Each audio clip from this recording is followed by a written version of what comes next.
Well folks, it's a cool summer morning here in Phoenix, and I'm up on the roof, which can only mean one thing. We got an AC job today. Today we're going to replace the lower blower motor, or probably better to call it the interior blower motor, on this AC unit. It's been making some noise, it's very old, and I'd rather fix it when it's convenient for me rather than wait for it to go out and have to fix it when the house is 100 degrees or so. So we're gonna go ahead and pull this thing apart while the weather's nice and get it replaced. Let's get started. To do this job, you're gonna need a few things. You're gonna need a flat blade screwdriver and a ratchet and some socket ends to remove hardware. These will be a 8mm, 11mm, and 10mm. On the electrical side, you're going to need some female disconnects. I used 5 of them, and potentially a crimper to crimp them on. If the crimper is not enough, if yours are flimsy like mine, and to do the set screw on the motor shaft, you're going to need a pair of pliers or vice grips or something to that effect. To get the fan blades off the motor shaft, you're going to need a hammer, a cold chisel, some PV, and in my case, which I didn't show here, you actually see me use an angle grinder because it got a little it was a little uncooperative. So hopefully you don't need the angle grinder. Hopefully that's atypical, but it's a possibility. You also need a replacement motor, the motor mount if your motor doesn't come with it, and a new capacitor that matches the motor. Let's get started. As always, if you're going to work on the AC, the first thing, especially with something electrical like this, the first thing you're going to do is turn the AC off. So that's going to be these two up here. That way we don't get zapped. Okay, next we're going to remove the top and bottom panels here. The motor itself is down below, but the capacitor and wiring's up top here.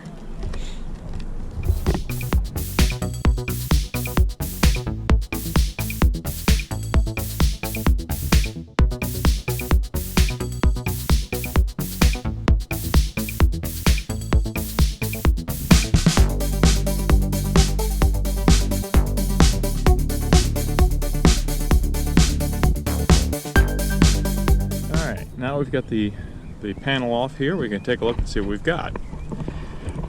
The interior blower is this guy right here, and this is the motor we're going to be replacing. The capacitor for that motor is this one up here, and the motor's held in with 3 bolts here, here, and here, and the capacitor's got one little strap on it. We'll delve into the wiring situation in just a second, but we'll start with the mechanical removal here. Just be aware while you're doing this, the capacitor there likely still has some charge on it, so don't touch the terminals. Basically bridge them with a screwdriver before you unplug them so you don't get zapped. First, let's get the motor out of here as well. These motor bolts are 11mm, by the way.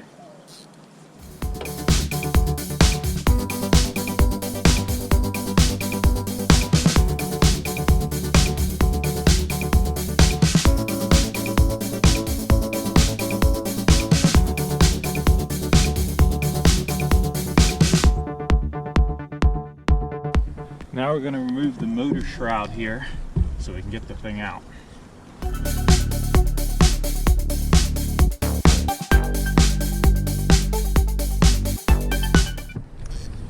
There are 2 more screws holding the blower shroud on the back side that you can only get with a wrench, not with a screwdriver. It's a 10mm socket to get those off.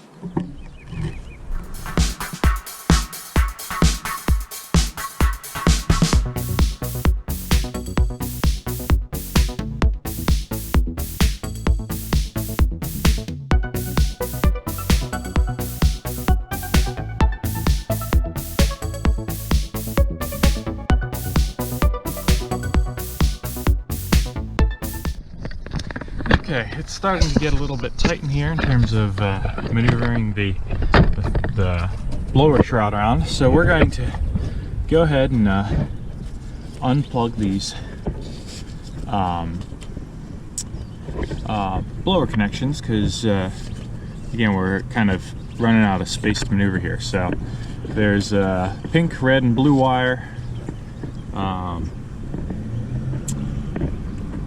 and we're going to get these guys unplugged. It's a good idea, if you're not sure what you're doing, to take a picture before you start unplugging anything, so that you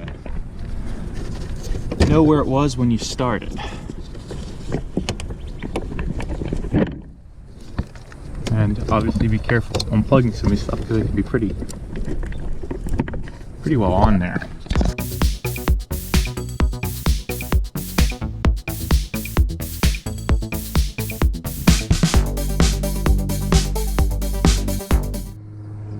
Okay, now that we've got the blower shroud out, we can access the set screw that mounts the blades of the blower to the old motor. And we'll undo that set screw, and that way we can drop the motor out.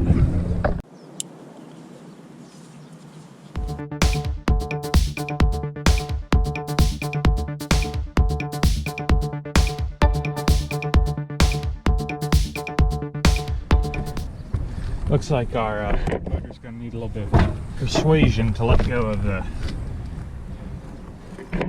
old, to get the fan off the old motor here. So don't go crazy here. You don't want to bend up the fan blades, because you need to reuse them.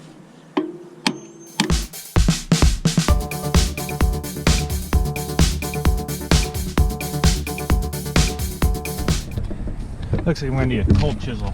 It's going to fight me the whole way out.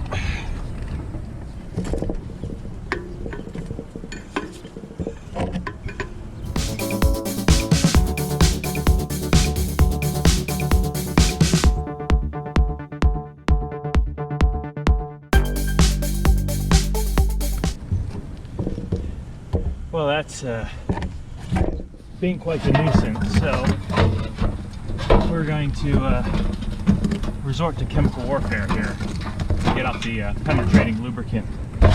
See if we can get this to free up a little easier without beating the crap out of it with a hammer.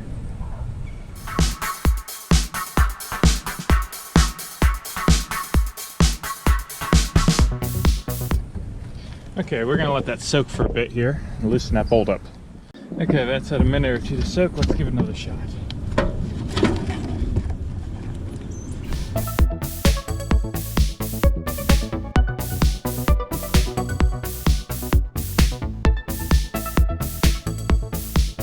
I brought the blower motor down to a more ergonomic location than the roof to finish tapping the shaft out of the fan blades here.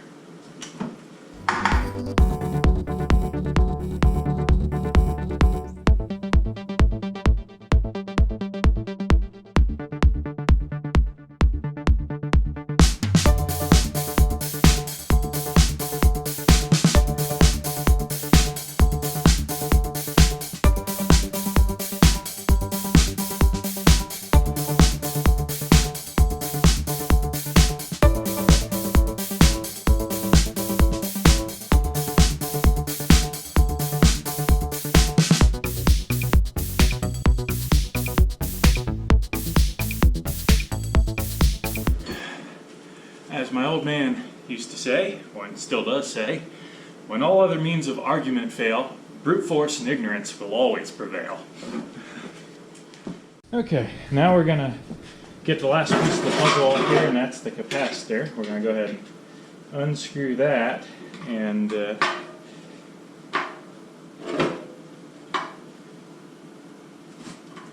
hopefully we're going to unscrew that.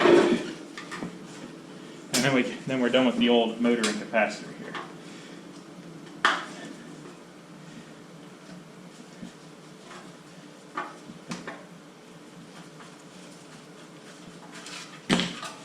I should mention that the old capacitor and the new capacitor in this case are not the same, because I'm not doing an exact like and kind replacement, but we'll get into more details on that in a minute.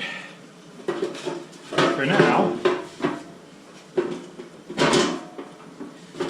I'm going to take the opportunity while I've got this down off the roof, and as you can see it's pretty filthy. I throw it in the sink real quick and give it a quick scrub to get some of this filth off. Okay, so it turns out that the hose and a scrub brush was a better approach than the sink and a scrub brush. I didn't bother showing you that. I'm sure you can figure it out. Well, now we've got a fairly clean fan shroud, fan and fan shroud, and we're going to start putting things back on it. So the capacitor is going to go up here. I also neglected to show you me removing the ground of the motor, and that's this bolt right here. But anyway, we're going to go ahead and put our new capacitor in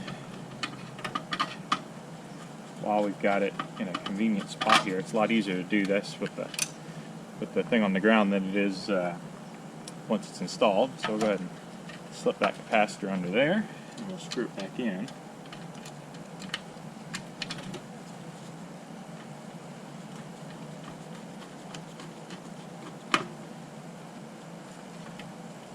Okay, and then we'll head back up top.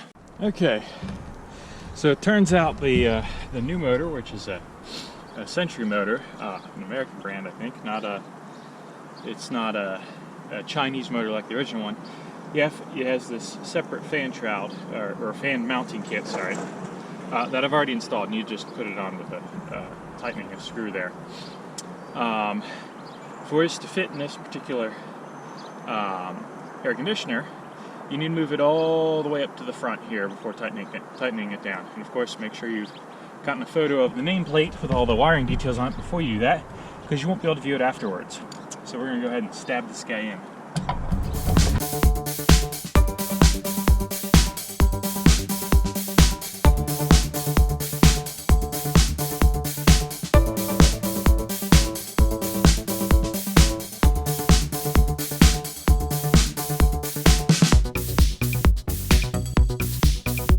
And with these, you want to make a point not to over tighten them, because they are pretty much just in sheet metal. So, and yeah, so don't over torque them.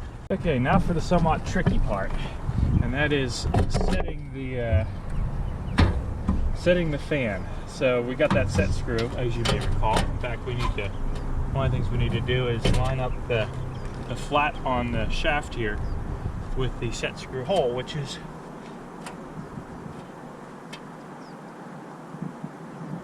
right over here. So now we've got those two set up pretty well, and we can go ahead and finger tight the set screw, or at least get it started. What you have to do here is you can't just lay it down and tighten this down, because as you can see right now we have some room to maneuver here. And the problem is, if you're too far down, say you're all the way down, it's going to scrape against the motor, which you don't want. If it's too far forward, it's going to scrape against the shroud here. So you need to keep it in between the two when you tighten down that set screw.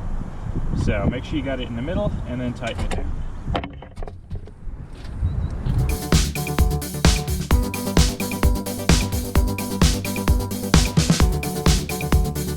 Once you're done, you should be able to give this a spin. It should spin nice and freely, shouldn't be making any noise, no grounding sounds, no scraping, nothing like that. If you've managed that, then you're good.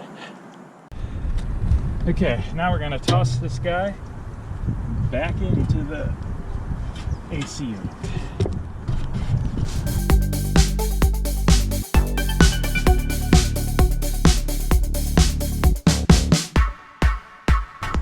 Okay, with it back in, we can go ahead and start putting these screws back.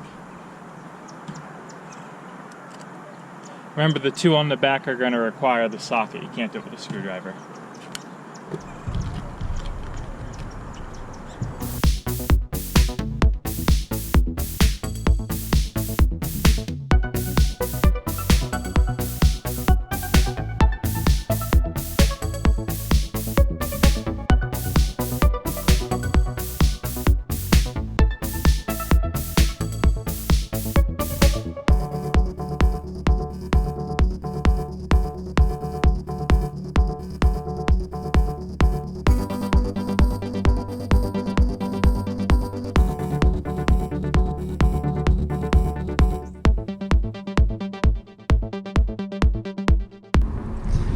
Okay, once you've got the motor mounted and whatnot, give it one last spin to make sure it is in fact still spinning free.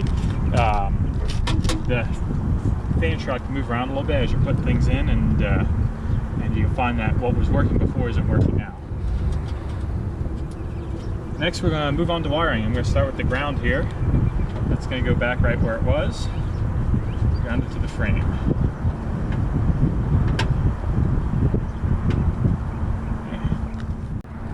Okay, according to the wiring diagram on the motor here, brown and white, which are these two guys here, go on the capacitor, so we'll go ahead and do that right now. Just tuck them around here, and one will go on one side, and one will go on the other. It's a capacitor, not a battery, so it doesn't really matter which one goes on which side, so long as they're on opposite sides of the capacitor.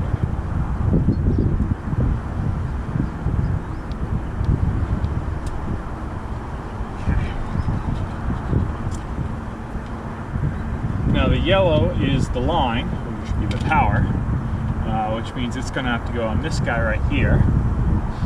And then the blue, black, and red are your different speeds, high, medium, and low. And that one's going to go on this one, if I'm not mistaken, this guy right here in the middle, which is where he came from. In my case, I had it on the medium setting. Medium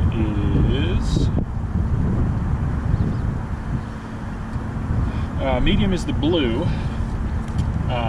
So that's what I'll be using. Most ACs use the low setting. The low setting on this guy is red. But I'll be using the blue here, and obviously the line needs to go onto the line one here. We're going to get some connections for these because these are just bare wire at the moment.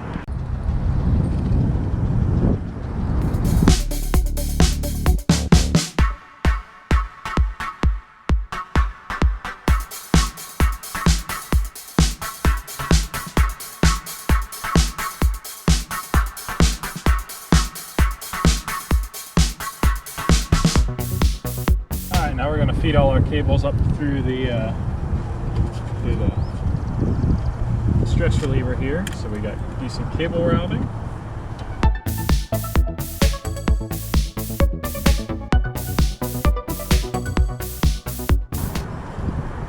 And the line goes right here on the 240 volt.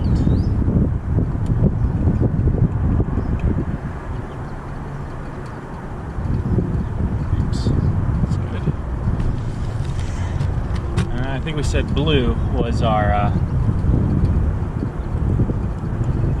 medium speed. That's it right there.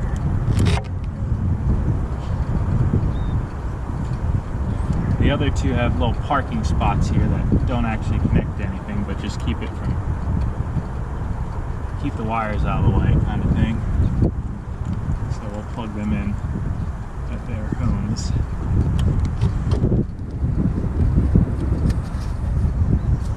Check that real quick.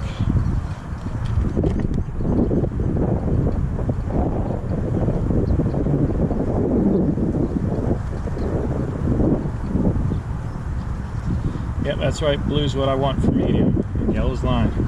Okay. This is decent. It's a little tight, but I think we'll be all right here. It would have been better if I'd rotated the motor 180 degrees. I suppose would have had a little more play in the wires. But so next I'm going to go ahead and power everything up, leaving the side off, and then test it, make sure everything's working and spinning as it should. Okay, well, we're back up top. The circuit breaker is turned back on, and let's bring up our control system here and see if we can turn the fan on. Let's see how it works, because obviously this fan will turn on with the AC as well, but I can test just the fan by itself and not risk potentially damaging anything else if things don't work properly.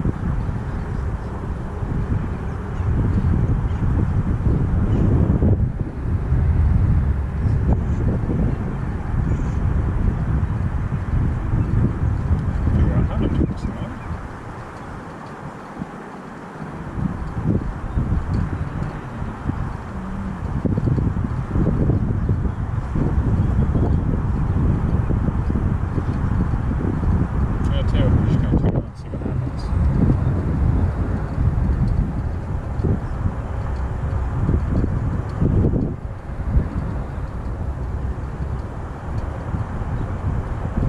we're still cool inside, so I'm going to turn the fan on now. Set the fan timer for 15 minutes and see if it spins. Here we go.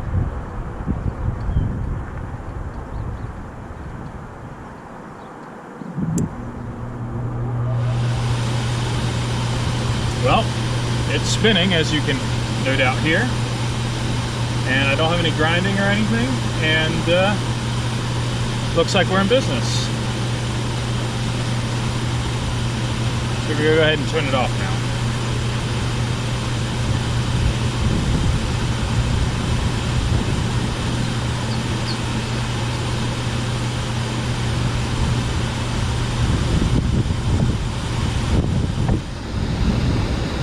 Maybe we won't. Anyway, we're going to get the cover back on now. Be careful because all the electronics are now live.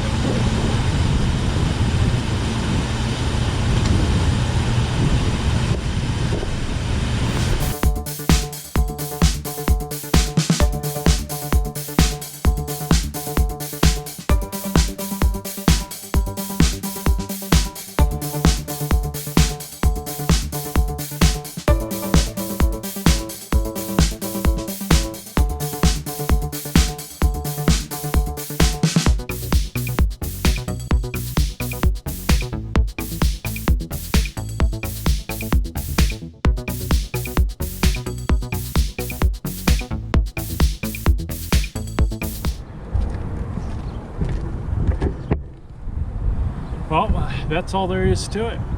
Thanks for watching.